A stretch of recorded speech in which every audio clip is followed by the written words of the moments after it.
welcome to Unbound Wisdom. Today's topic is timelines.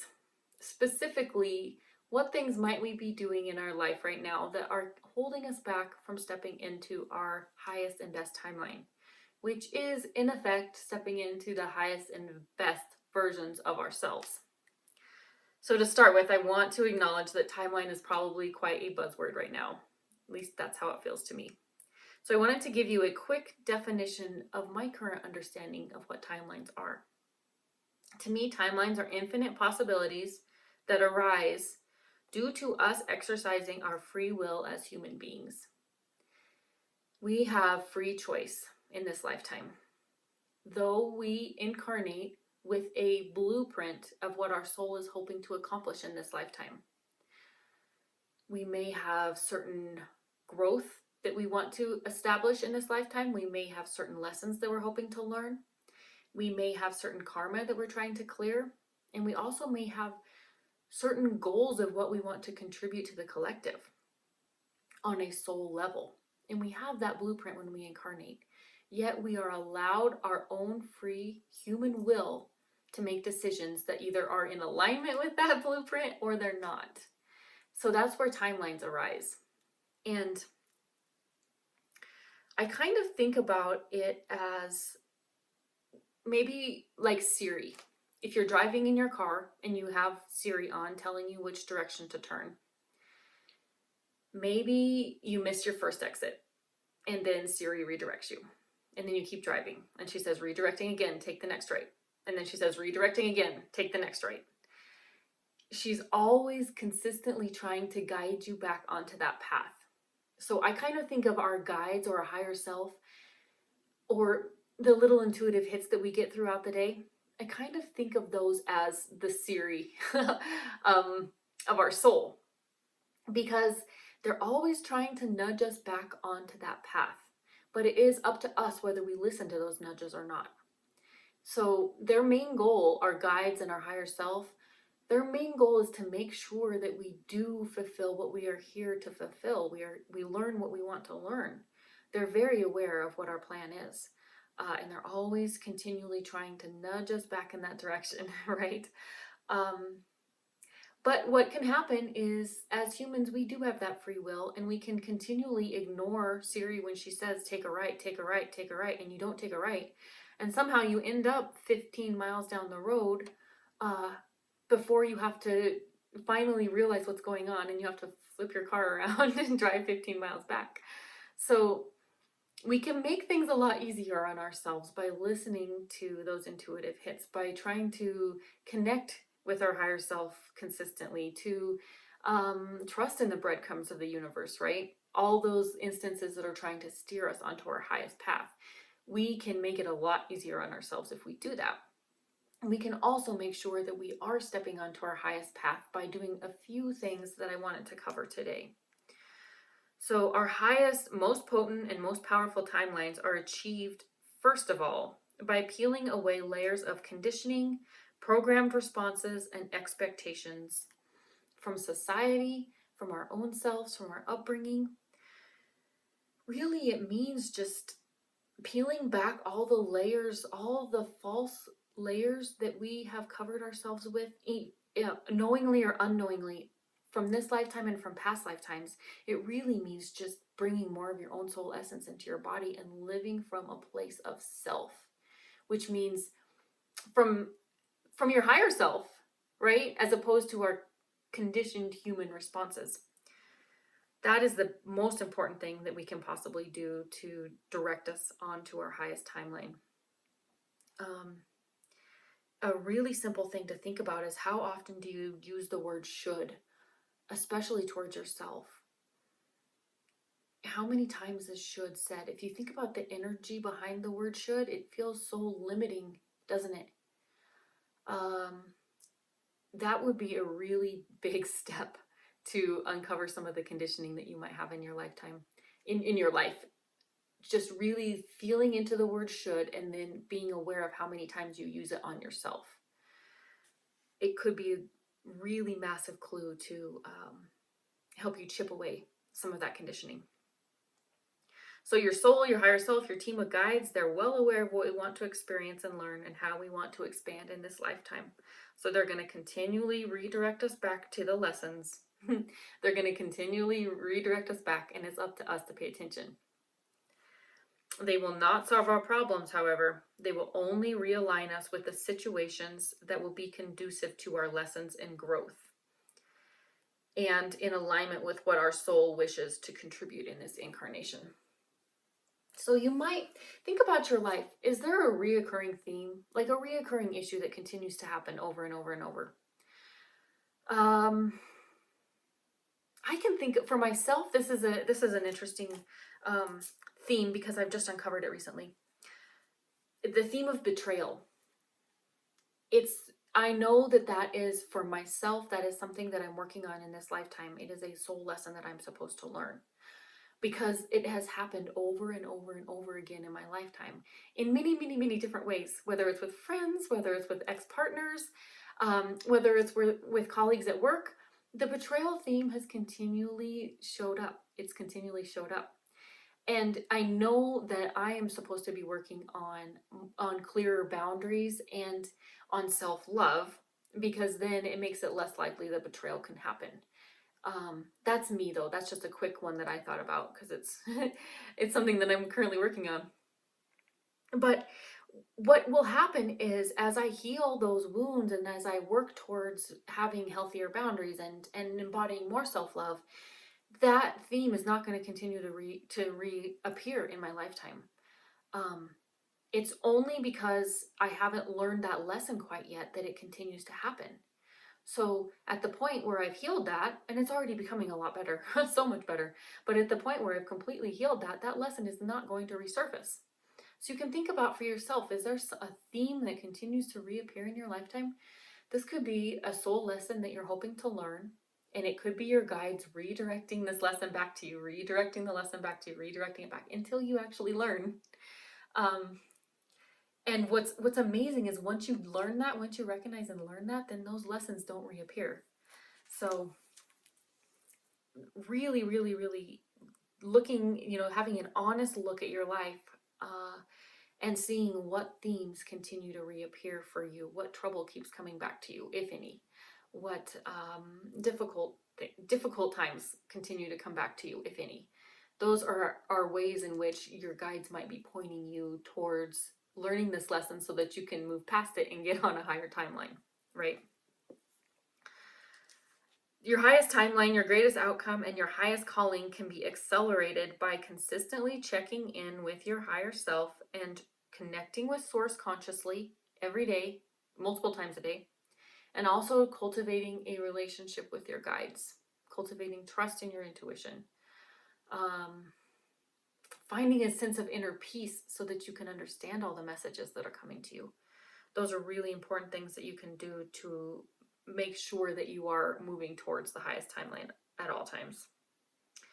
One of the most powerful actions we can take to move towards our highest timeline, though, is clearing out of our life anything that is not an energetic match to where we are at the present moment, right? Or if it's not an energetic match to where we want our future self to be.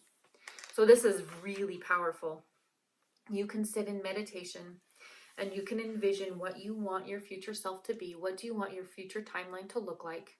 You can feel what that vibration would feel like. And then you can take a very honest look at many different areas in your life and decide, are these in alignment with what I want my future self to be?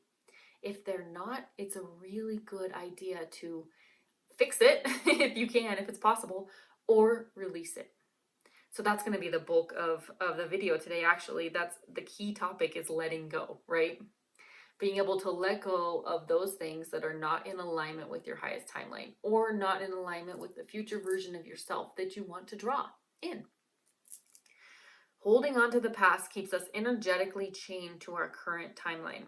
Like, think about that. I'm going to say it one more time. Holding on to the past keeps us energetically chained to our current timeline. So in order to move on to a different, higher, better timeline, if you want, you might have to let go of the past, at least energetically. Rarely is a timeline shifted without first letting go or releasing something. So to our human eyes, we might see this as a sacrifice because we have to let go of something we already have in order to bring in something that is unknown. And that can be really, really scary. Yeah, like letting go of a job that you know isn't right for you. You know it in your heart, it's not right for you, but it's scary to let go of that job because you don't know what the future holds, you know? But sometimes you might have to let go of the job in order to bring the new one in. On an energetic level, we must first let go in order to draw something different, vibrationally speaking, into our reality. So in order to make this a little less scary and a little less difficult, I like to think of letting go of not the material item. So for instance, I might not be letting go of my job. I want to let go of the lower vibrational charge that is my job in order to attract a higher one. So what I mean is, I might not let go of, like, I don't think of it as letting go of the material item. I think of it as letting go of something that is not in alignment with what I want, or in alignment with where I want to be, or not in alignment with where I currently am. If I know that I have a job that does not serve me, I either need to switch it or I need to let it go, right? So it really does help me a lot to not concentrate on letting go of the item itself, but letting go of that vibrational charge. You can think of it in terms of relationships. You can think of it, what hobbies do I have right now that are not in alignment? What items in our house, like our material items? Maybe it's a school that's not a vibrational match. All of these things that make up our current 3D reality contribute to which timeline we're on. And holding on to anything that is not the frequency that we want is chaining us to our current reality and is holding us back from stepping onto higher versions of ourselves, stepping into higher versions of ourselves, stepping onto a higher timeline.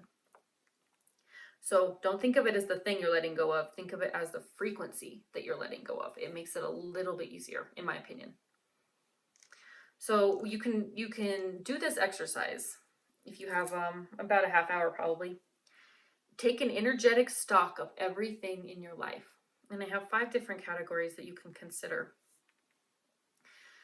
The first is relationships. And this is all relationships. This is friendships. This could be coworkers. This could be your partner. This could be your family members. Take an energetic stock of every relationship, or at least the major ones in your life. Take an energetic stock of the external environment that you are in. This could be your living arrangement. Maybe it's your apartment. Maybe it's even the rooms in your house. You know, take an energetic stock of how your house feels when you walk into it. An energetic stock of the city you live in. It could be your possessions. How does it feel? Like how does your furniture make you feel? How does your artwork make you feel? You'd be surprised how many people don't feel comfortable in their own house, right? Or in their own bedroom. Maybe it's super cluttered and that bothers you. It could be really just cleaning things out because it feels a lot more expansive when things are more tidied up. I mean, I don't know, it depends on you, but really taking an energetic stock of your external environment. Second category. Third category, your internal environment. This is big. Your emotional state throughout the day. Yes, we have ups and downs. Of course, we're human. We totally have ups and downs. But as an overall theme for your internal emotional state, what would you categorize that as? What would you see it as? Does it feel like an energetic match to where you want to be? Or does it need some work? Also, your mental state. Are you stressed out all the time in your head with lists all the time? And I completely know what that's like. I did that for lots of years. A laundry list of things that I had to get done every single day. And I would get done with my day and I would think, I got all this done, but I don't feel fulfilled, right? Maybe that's you, and maybe that's not where you want to be. So it might be worth really taking some time to take stock of that. Your physical body.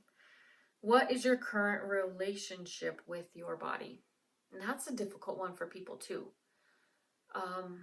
Really being honest with yourself. Am I at peace with my body? How it feels, how healthy it is, the vitality of it. Really, is this a match? Is this in alignment with what I want my future self to be? Or even in alignment with how I feel vibrationally? If you have a very, very high vibration, you're very happy all the time, but you still dislike your body, that could be an area that you could work on in order to advance to a higher timeline. And really, it is just feeling at peace with your physical body, whether it's health, vitality, the way it feels, the way it moves.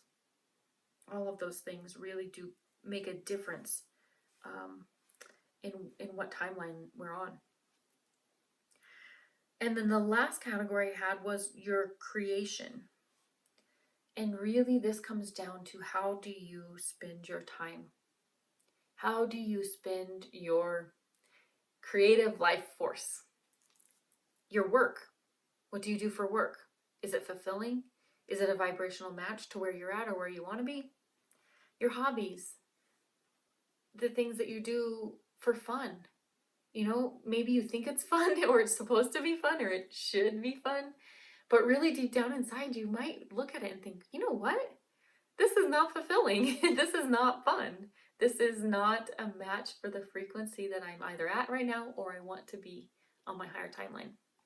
So when you sit in meditation, you might journal about it too. This might be very, very helpful to you to look at those 5 different categories.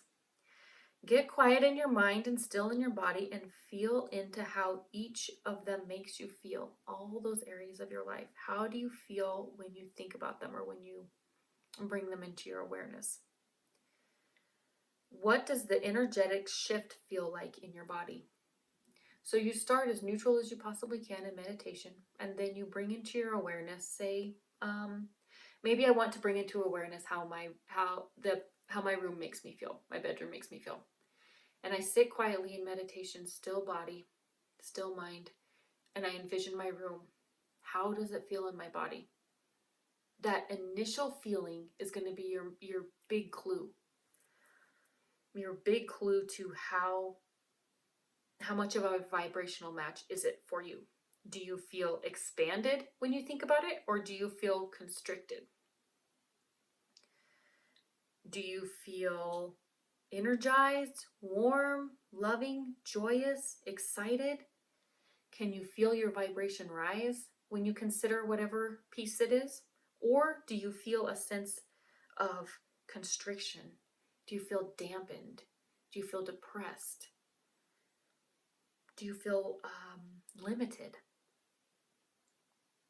If it's a vibrational match to where you're at or where you want to be, if it's a higher frequency, you're going to feel those more upbeat emotions. You're going to feel a sense of calm, a sense of connection, a sense of joy, a sense of expansion. If it is not a vibrational match to where you're at or where you want to be in the future, you're going to feel constricted. You're going to feel set back. You're going to have this feeling in your body of yuck. And that is a major clue that you either could make changes to that, if possible, to that area, or you might need to let it go. You might need to take steps to begin to release it. And this is so important to be super honest here. Is it something that you can make a change in? Let's take your job, for example. If you envision your job in your mind and you feel like, ugh, not good. Is this something you can change in your current job? Are there things that you can do to make your current job feel more expansive? Or do you need to be very honest with yourself and say, I have to walk away? Only you can know these things, though. This is something that you'll need to decide for yourself as you are trying to advance onto your highest timeline. You have to be honest with yourself, and it can be difficult, absolutely, but it's way worth it. It's very, very worth it. So that all of these areas in your life you can shift, whether it's letting go of or whether it's making changes. You can shift to put yourself on the highest and best timeline, which in effect will be towards your soul's calling. And then another key piece to all of this is the idea of letting go, which is difficult. It's very difficult. But we have to be able to let go, especially letting go of any angst or grasping or worry about our situation. All these emotions can put up energetic resistance to drawing the future version of you that you are envisioning.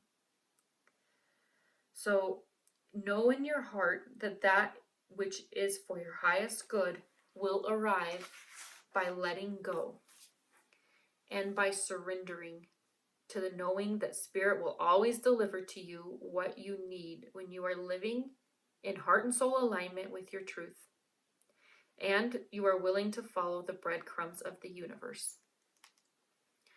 All very big concepts, but in my opinion, they are all universal truths.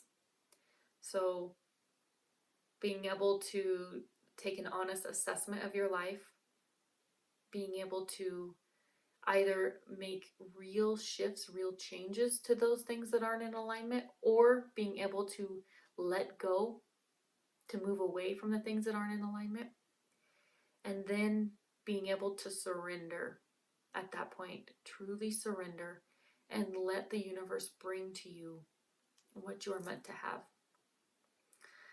I hope this is all helpful to you guys today. They're big concepts, but I feel like, especially in these times, this is a very important theme for us to cover. I also wanted to let you know if you need any additional help to uncover any program that you have or any conditioning or trauma responses. Sometimes it's helpful to have a little bit of help to really dig into those shadows. I have devised a coaching program. It's available on my website, and I'll put all this information below, where we really spend a lot of time teaching you the tools that you can do a lot of the shadow work for yourself. A lot of inner child work, a lot of working through triggers and overcoming trauma responses.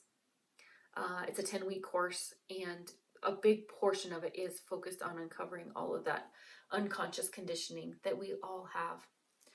The other big part of the course is establishing a robust energy body so that you have a very strong auric field, so that you can easily attract that to you which you desire. And